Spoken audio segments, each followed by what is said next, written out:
கர்த்தருடைய பரிசுத்த நாமத்துக்கு ஸ்தோத்திரம். இந்த புனித வெள்ளி திருநாளில இந்த 7ஆம் வார்த்தையை குறித்து பேசும்படியாக தேவனாகிய கர்த்தர் இந்த நாளை கொடுத்ததற்காக நன்றி செலுத்துகிறேன். இந்த நாளில் கூட லூக்கா 23ஆம் அதிகாரம் 46வது வசனத்தை ஒரு வாசிக்க கேட்கலாம்.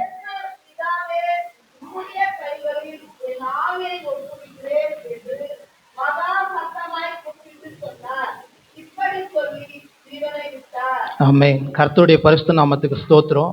ஆண்டவர் எதற்காக இந்த பூமிக்கு வந்தாரோ, பிதாவானவர் எதற்காக தம்முடைய குமாரனாகிய இயேசு கிறிஸ்துவ இந்த பூமிக்கு அனுப்பினாரோ, அந்த காரியத்தை அவர் முழுமையா செஞ்சு முடிச்சிட்ட உடனே அந்த இடத்துல போகும்போது வெறுமையா போல அவரிடத்துல போயிட்டு என்னுடைய ஆவிய ஆண்டவரே நான் உங்ககிட்ட நான் ஒப்பு கொடுத்துறேன், ஏன்னா என்னை அனுப்பினதனுடைய நோக்கத்தை நான் இந்த நாளில நான் புரிந்து கொண்ட அறிந்து கொண்ட அந்த காரியத்தை அந்த பூமியில செய்து முடிச்சேன்னு சொல்லிட்டு அந்த ஆவியை ஆண்டவராகிய பிதாவிடத்துல ஒப்பு கொடுத்தார் என்று அந்த வசனம் சொல்லுகிறது.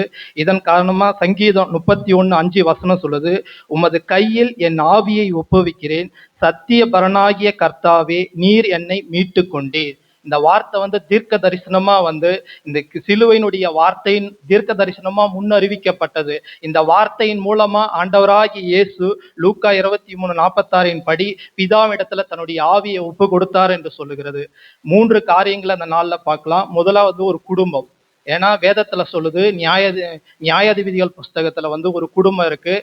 தேவதூதன் அந்த இடத்துல தோன்றி, ஏன்னா இவங்களுக்கு பிள்ளை இல்லாத இருந்துச்சு ஒரு குடும்பம். என்ன குடும்பம்னா, தான் கோத்திரத்துல இருக்கிற மனாசேயின் கோத்திரத்துல இருக்கிறதான சிம்சனுடைய குடும்பம் அவங்களுடைய பெற்றோர் பிள்ளை இல்லாம மிகவும் கஷ்டப்பட்டு வருத்தத்தோடு, எனக்கு இப்படியே இருக்க என் வாழ்க்கை, சமுதாயத்துல ஒரு நிலையற்றதா இருக்க, ஆனா நான் கர்த்தரை தேடுறோமே, எங்க வாழ்க்கை மட்டும் நிலையற்றதா இருக்குன்னு சொல்லிட்டு ஒரு சோர்ந்து போன நிலைமையில இருந்த அந்த நேரத்துல ஆண்டவர் அந்த தாயாருக்கு முதலாவது தேவதூதன் அனுப்பி தன்னுடைய தரிசனத்தை தான் எப்படி ஒரு குழந்தைய நான் கொடுக்க போறேன், அதை எப்படி வளர்க்கணும், என்ன செய்யணும்னு சொல்லிட்டு அந்த தரிசனத்தை சொன்ன உடனே இந்த அம்மா தற்செயலா இவங்க மட்டும் முடிவு எடுக்கல, தன்னுடைய கணவரை தேடி ஓடி போயிட்டு, எனக்கு இப்படி ஒரு தரிசனம் வந்துச்சு, அப்போ இந்த காரியத்தை இப்படி சொல்லியிருக்காங்க, நம்ம எப்படி நம்முடைய பிள்ளைகளை வளர்க்கணும், அதுக்கு நீங்க கேளுங்கன்னு சொன்ன உடனே அந்த ஐயா என்ன பண்றாரு, அவரும் மிகவும் தாழ்மையா ஆண்டவர் சமூகத்துல முழங்கால் படியிட்டு ஜெபித்து, ஆண்டவரே என் பிள்ளைய நான் எப்படி வளர்க்கணும், எனக்கு அந்த தரிசனத்தை மீண்டும் கொடுங்கன்னு சொன்ன உடனே 2வது தரம் அந்த இடத்துல வானத்துல இருந்து தேவதூதன் தோன்றி அந்த நற்செய்தியை சொல்லி, உன் பிள்ளை இப்படி இருக்கும், பரிசுத்த ஆவியினால் நிரப்பப்பட்டிருக்கும், அந்த பிள்ளைகள்ல திராட்சை ரசம் குடிக்க கூடாது, சவரகன் கத்தி தலையின் மேல படக்கூடாது என்று சொல்லி அந்த தரிசனத்தை சொல்லி அவர்களை நடத்தி கொண்டே போனாங்க. அப்ப போகும்போது அந்த பிள்ளையாண்டானும் பெரியவனாயி அவங்களுடைய அப்பா அம்மா சொன்னதை செஞ்சுட்டு வந்தாங்க. ஆனா சில நேரங்களில தானா ஒரு முடிவை எடுக்கிற அந்த சூழ்நிலையில அவர் தடுமாறி தேவன் சொன்ன அந்த திட்டத்தை விட்டு நசரேன் என்று சொன்னா அந்த இடத்துல அவன் திருமணம் செய்யக்கூடாது, ஆனா அதை தவற விட்டு இவர் போயிட்டு திருமணம் செய்யக்கூடாது என்று சொன்ன யார தேவன் வெறுத்தாரோ அந்த பெலிஸ்திய ஜாதிக்குள்ளவே போயிட்டு ஒரு பெண்ணை பார்க்கிறாரு. அந்த இடத்துல அவங்க மேல இச்சிக்கிறாரு. அதன் நிமித்தமா ஆண்டவர் சொல்ல வந்த அந்த திட்டம் தடப்படுது.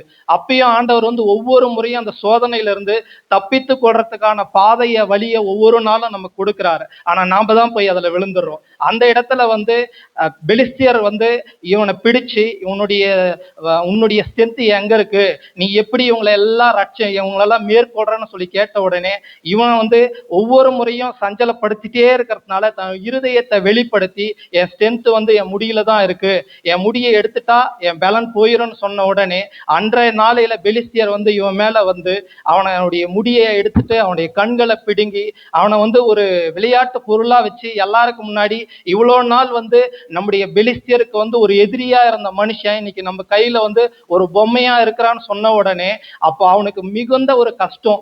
அப்பதான் அவன் கண் பிடுங்கப்பட்டு சிறையில இருக்கும் போதுதான் அவன் உணர்றான், ஆண்டவரே நான் செஞ்சது தப்பு தான், இந்த ஒரு விஷயம் மேல இறங்கும் சொல்லிட்டு ஆண்டவர் கிட்ட கேட்கும் போது பரிசுத்த ஆவியானவனுடைய முடி எப்ப வெட்டப்பட்டதோ அந்த முடி வளர துவங்கின உடனே அந்த பலன் அவனுக்குள்ள கடந்த உடனே வந்த உடனே அவன் வாழ்க்கையில ஆண்டவர் பெரிய ஒரு காரியத்தை செஞ்சாரு. இஸ்ரவேல் ஜனங்க இவன் உயிரோட இருக்கும்போது அவங்களை ரட்சித்ததை காட்டிலும் அவன் மரிக்கிறதுக்கு முன்னாடி அந்த 2 தூணையும் எடுத்த உடனே அந்த பனிஷனா இருக்கிற அந்த ஆள்ல இருந்த எல்லாரும் பெலிஸ்தியராகி இருந்த எல்லாரும் மடிந்து போனார்கள் என்று பார்க்கிறோம். அதன் நிமித்தம் ஆண்டவர் வந்து ஒரு ரட்சிப்பை இஸ்ரவேலுக்கு கட்டளையிட்டார்.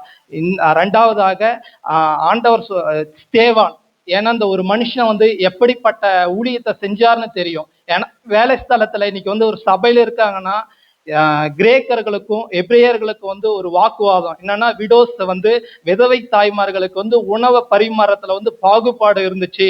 அப்போ அவங்கள சரியா நடத்துறதுக்கு நல்ல ஞானம் நிறைந்தவர்களும் பரிசுத்த ஆவி நிறைந்தவர்களுமா இருக்கிறதான ஒரு தெரிந்து கொள்ளப்பட்ட 7 பேரை வந்து மூப்பர்களா ஏற்படுத்தணும்னு சொன்னாங்க. அதுல ஒருவர் தான் இந்த ஸ்தேவான். இவர் வந்து சாதாரணமா இந்த சாப்பாடு போடுற வேலையை மட்டும் செய்யல, இவர் ஆண்டவரை குறித்து மிகுந்த ஒரு நோக்கம் கொண்டிருந்தார். என்ன அந்த நோக்கம்னா, ஒவ்வொரு நாளும் ஜெபிக்கிறவர் மாத்திரம் அல்ல, வல்லமையினாலும் ஆண்டவருடைய வார்த்தையை பிரசங்கிக்கிறவராக சொல்றவரா இருந்தாரு. இன்னைக்கு நாம கூட எந்த இடத்துல இருக்கிறோன்றது முக்கியம் இல்ல, வேலை ஸ்தலங்களா இருக்கலாம், குடும்பமா இருக்கலாம், எந்த இடத்துல இருந்தாலும் அந்த வார்த்தையை தைரியமாக சொல்லும் போது ஆண்டவர் அதன் மூலம் அநேகரை ரட்சிக்க வல்லவரா இருக்கிறார். அப்போஸ்தலர் வந்து 7ஆம் அதிகாரம் 59வது வசனம் சொல்லுது. இதே வார்த்தைய ஒரு 50 வசனங்களை வந்து அந்த அதிகாரத்துல சொல்லிட்டு வரும்போது அவனுடைய தப்பிதங்களை பாவத்தை எடுத்து சொல்லும் போது எல்லா ஜனங்களுடைய முகங்களும் வந்து வேறுபடுது.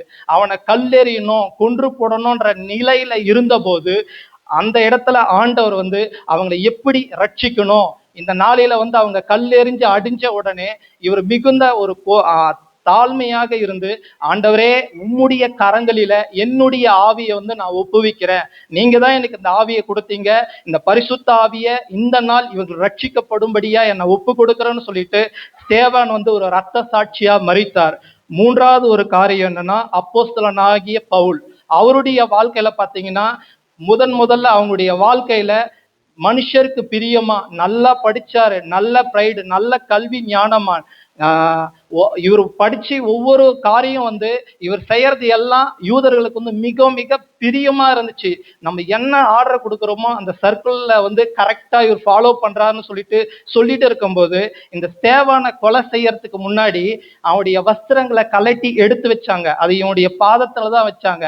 இதுலயும் அவனுக்கு பங்கு இருந்துச்சு. ஏன்னா ஸ்தேவானை கொலை செய்யும்படியாக அப்போஸ்தலனாகிய அந்த பவுல் வந்து அதை சம்மதிச்சான் என்று வேதம் சொல்லுது. இதன் நிமித்தமாக ஆண்டவர் வந்து இவன் போயிட்டு எல்லா கிறிஸ்தவர்களையும் வந்து துன்புறுத்தும்படி கொலை செய்யும்படி ஒரு அதிகாரத்தை வாங்கிட்டு போயிட்டு இருக்கும்போது பட்ட பகல்ல வந்து ஒரு மெய்யான ஒளி வந்து வானத்திலிருந்து இவன் மேல விழுந்தது நிமித்தம் இவன் கண் வந்து குருடாக்கப்பட்டு உடனே கீழே விழுந்து போனான். அப்பொழுது அந்த இடத்துல வந்து ஒரு தேவ தரிசனத்தை பெற்று, இவ்வளவு நாள் வந்து முள்ளில் உதைக்கிறது உமக்கு கடினமா என்று சொன்ன உடனே, ஆண்டவரே நீ யார் என்று கேட்டா, ஆண்டவராகி இயேசு நான் தான் சொல்லி தன்னை வெளிப்படுத்தினார். இந்த நாளில கூட ஒரு தேவ தரிசனத்தை ஊழியத்தை நான் செய்யணும்னு சொன்னா, எத்தனை ஆண்டுகளா நம்ம குடும்பமா இங்க வரோம் போறோம். இந்த நாள்ல நமக்கு மிக மிக முக்கியம் எது என்று சொன்னா, நம்முடைய வாழ்க்கையில ஜெபம் முக்கியம். ரெண்டாவது வந்து பரிசுத்தம் முக்கியம். ஆண்டவர் வந்து நம்ம ஒவ்வொரு மீதும் வந்து ஒரு ஆவியை கொடுத்திருக்கிறார். என்ன அந்த ஒரு உந்துதலின் ஆவினா, நம்ம எல்லாம் இந்த இடத்துல வந்து இந்த புனித வெளியில இந்த இடத்துல வந்து அமர்ந்திருக்கிறோம்னா, நம்ம எல்லாம் ரட்சிக்கப்பட்டு நித்திய ஜீவனை அடையறதுக்கு முன்னாடி நம்ம ஒவ்வொருவரும் அவர்கிட்ட போயிட்டு கணக்கை நம்ம ஒப்புவிக்கணும். எதற்காக பிறந்தோம், எதற்காக மறிக்கிறோன்றது இம்பார்ட்டன்ட் இல்லை. ஆனா ஆண்டவர் கொடுத்த அந்த வார்த்தையும் சரி அவர்கிட்ட ஒப்புவிக்கும் போது அதற்குரிய கணத்தை வந்து ஆண்டவர் நமக்கு கொடுத்து கனப்படுத்துவார். அதனால் இந்த வாய்ப்பை கொடுத்ததற்காக தேவனுக்கு நன்றி. ஆமென். விந்தை கேருஸ்தே சுராஜா